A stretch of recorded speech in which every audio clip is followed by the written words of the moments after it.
हमारा रविरा स्टार का चैनल के सब्सक्राइब और लाइक और शेयर करना ना भूले। Contact number 91 36 53 44 54।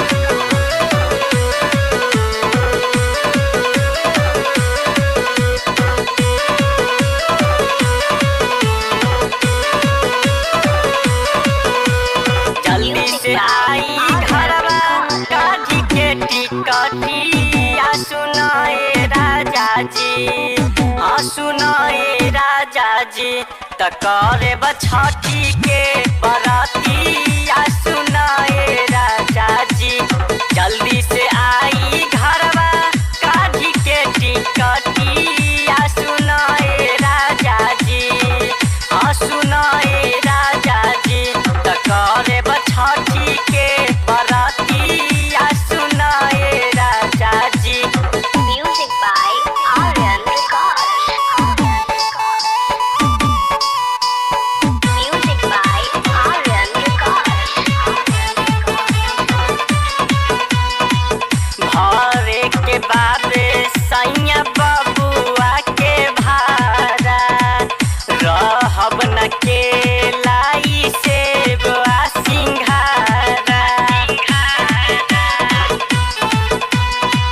भरे के बाद सैया बबुआ के भारा रहब न के लाई से सिंघारा।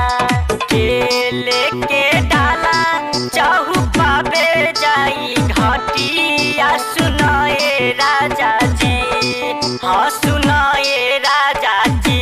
त करे बछठी के बरातिया सुनाए राजा जी।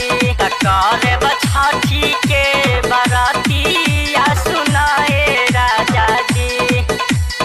Music by Aryan Records. Music by Aryan Records. देवरु नंदन संग चल आई घरवा, पनावा सुपारी ले ले आई है नारियरवा। देवरु नंदन संग चल आई घरवा, पनावा सुपारी ले ले आई है नारियरवा। थोड़ी से बाजी डीजे पर रविरा के भजनिया सुनाए राजा जी। थोड़ी से बाजी डीजे पर रविरा के भजनिया सुनाए राजा जी, हाँ सुनाए राजा जी।